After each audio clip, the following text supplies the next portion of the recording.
Whew. Hi there, friends and adventurers. Heather from Heather's Hikes and Adventures. Long time no see. As it turns out, I am entering my hot girl summer phase against my will. Let me explain. Some of you who are no strangers to the channel are well aware by now that I struggle with multiple chronic conditions and health issues now. I am not going to be discussing those in this video. If you are interested in finding out an update and my latest diagnosis, that is the main underlying issue for all of the problems that I've been dealing with, definitely stay tuned for a future video. But today, I want to talk about my other fellow heat intolerant friends and a few things that I have gotten in a recent haul that will definitely help keep you cool when it is hot to trot out. I've always prided myself on acclimating so well to the Florida heat. I've had decades of experience. I've tried lots of different methods, products. In fact, I've done a couple of other videos on how to survive in extreme heat and temperatures. So I will link those below. But I wanted to focus on some less conventional, not as talked about or well-known methods that I have found through some diligent research that can work pretty much anywhere. They're ideal for car camping, of course, because you are kind of stuck in the heat in those types of situations, but they're great for hiking. If you're just stuck out like at an event outside and you need kind of some first aid, heat relief, or methods like that to help keep you cool or quickly bring down your core temperature when you start to overheat. Cooling towels. Now, I've actually recommended these before, and I've tried several different types and brands, but I did just re-up my favorite brand so far that I've tried, so I wanted to share those again, because I know that cooling towels are things that do get recommended a lot, and they are great to help cool your body temperature, especially your core, strategically placed, on your neck, your chest, back of your neck, underarm. I highly recommend cooling towels. Now, I will bring up, there is one that I've found to be a little more effective when in use, but I am not recommending that one today, only because I'm not really a big fan of when it dries out and gets really stiff, or if you want to keep it wet, in its container to use, like if you're out on a hike or something, it can get mildewy really fast and kind of have that mildewy smell, and I don't need any of that around me with all of my health issues. So this is so far my tried and true favorite, and I wanted to get a few more. I will link everything I talk about today that I got below. I did buy everything myself with my own money, so I'm not sponsored or anything like that. I just really feel strongly about these, and I've done a lot of research into them. So basically, the cooling towel, it works as an evaporative cooler. You're going to want to get it wet. Ideally, if you're able to wet it with cold water, or if you do have like a car fridge or something while you're camping, you can keep one in its little sealy pouch. In fact, it even has a carabiner, so you can hook them on your backpack or your little fanny pack or whatever when you're out and about. So I like to keep one when I'm camping in my car fridge at all times that's already pre-moistened. That way it's really cold and really refreshing when you take it out to use it. But you can honestly heat it. I don't know why I keep saying heat. I think it's subconscious because it's toasty. But you can easily use room temperature water, water that's not the coolest, warm water just straight from the spigot if you're at a campground, whatever. But obviously, if you can use cold water, that's best. You just get it really wet, wring it out so that it's not dripping, give it a good shake, and then it works as an evaporative cooler. So I like to kind of keep one draped on my shoulders, my chest, that kind of thing, and you really can feel the cool air coming off of it. So definitely recommend having one of these. I like to keep one with my backpack, so if I'm out and about or in my purse, I always have instant access and I can wet it down. But again, I like to have a spare in my fridge so that it's nice and cool. And that is the most refreshing. Okay, next up, This is actually something that I have yet to try because, again, this is a haul video, but I have had so many people recommend this to me. It was actually designed to deal with chronic migraines, but it's, again, a great way to cool off your core. And it's this baby. They're known as like migraine caps or cool caps or cold caps. This one I liked because it also came with the little shawl or neck wrap. And again, I like to have something around my neck and shoulders to cool me off because I find that to be the most effective for me. But these you do want to pre-chill. So it would not be ideal for like off-grid or camping unless you have a cooler or refrigeration in your vehicle or out camping. But if you do, let's open this baby up. They do come in their own little sealable storage pouches. So you can go ahead and pop it right in there in the fridge or freezer. I personally am going to keep these in the fridge, both in my car and when I'm at home base. And that way it'll always be cold, but not too cold. Because even though the heat affects me more, instantly shocking my system with extreme cold can also have an adverse reaction. So for me, I'm going to keep these in the fridge, and I'll definitely update you once I've used them. But again, I have had so many recommendations for this, so I have really high hopes. Oh, I like the texture. Okay, so it Velcros, and you could either, I don't want to mess up the microphone that I'm wearing, but you could either put it this way with it Velcroed around back, or you could have it like this, you know, cooling the back, Velcroed like that. And it's that cool kind of like gel pack material, which is going to feel so good when it's cold. And then you just keep that on there. And it's supposedly, I mean, obviously, if you're out in the extreme heat, it'll get less cold much quicker. But supposedly it retains its cold for quite a while.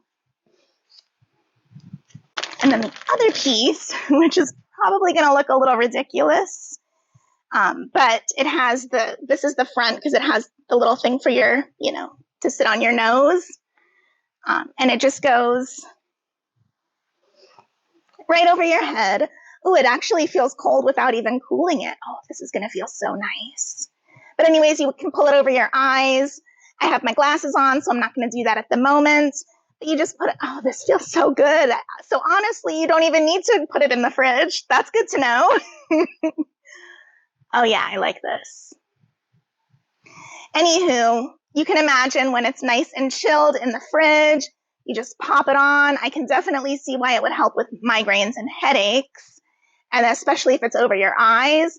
And that'll just really bring your temperature down quickly, especially if you have the one on your neck as well. So that was item number 2. And you can see when you're done, you can just pop it right back in its little storage bag, seal it up, and then it's nice and protected when you want to pop it back in the refrigerator or freezer. I do want to mention for my friends that are also cold intolerant, if you have POTS or other forms of dysautonomia, you know exactly what I'm talking about. But you can actually heat these as well. And there's a nice little chart that it comes with that tells you the times, like to freeze, to heat, how long it'll last, you know, depending on how long it's been cooled for and so on. And of course, it also has instructions on how to use it properly. So, all right, number 3. These I am so excited about. I don't know how I haven't heard about them before now until I was doing all of this research, because I know that people recommend the disposable heating packs all of the time. You know, the disposable hand warmers, ones you can pop in your socks, back warmers, all of that. I hear about those all the time when it comes to staying warm in the winter. But I had not heard of these before. Instant ice packs or cold packs. Now, obviously, these are not going to be like an all the time, constantly throughout the day use. Aside from the fact that that would be horrible for the environment since they're disposable. It would also get very pricey if you wanted to use these multiple times throughout the day, every single day. But as like a first aid, as a rescue type thing, like, okay, I'm really overheating. I don't have access to other forms of like air conditioning, ice packs, refrigeration, and I need to cool off quickly. So I am definitely going to have these in my first aid kit. I'm going to have them in my purse, my hiking pack, my fanny pack, Terra, my Dodge Grand Caravan, for those of you who are not familiar with Terra yet. So yeah, these I am so excited about. And they're exactly like the instant hand warmers and heat packs. All you have to do, I'm not going to do it now because I don't want to waste one, but all you have to do is give it a good shake, and then you fold it in half to activate it, and you have an instant ice pack. So these can be great if you're worried about your medication getting too warm suddenly and need to get it cool. But again, especially as like a first aid rescue relief type thing. And of course, if you're in extreme heat, these are not going to last for hours and hours. So they're not as long lasting as the instant heat pads. But again, activate this ice pack, head, neck, back of your neck, you know, all of those kind of points that you're going to want to get quick relief to bring down that core temperature as quick as possible. And last up, I am going to give a quick disclaimer first, because if you are an otherwise healthy person, if you're not sweating excessively or like, you know, out on a really long hike or run or really losing a lot of fluids, then this may actually be more harmful than helpful if it's overused or used incorrectly. But again, for people with dysautonomia, POTS, things like that, where your body is not processing liquids the way that it should, and you are not able to hydrate as well as you should, no matter how much water you drink, because you need those additional electrolytes, especially sodium. Let me tell you, I was actually a little scared. I was oversalting my blood.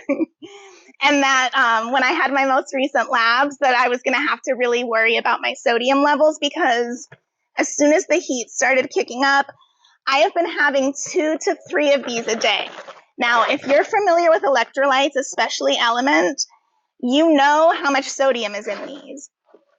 For perspective, okay, I double checked because I didn't want to give the wrong information, but I was right.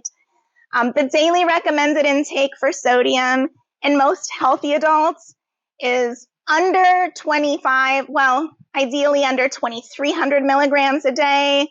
Really, some are recommended to have as little as, you know, not to exceed 1,500. So that sweet spot is kind of like the 1,500 to 2,500 milligrams of sodium or less a day. But if you're like me,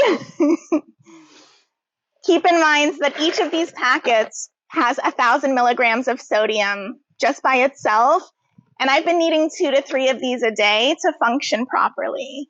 So just with my electrolytes alone, I'm technically already exceeding what the daily recommended sodium is. So I just wanted to mention that and to stress that so that you're aware.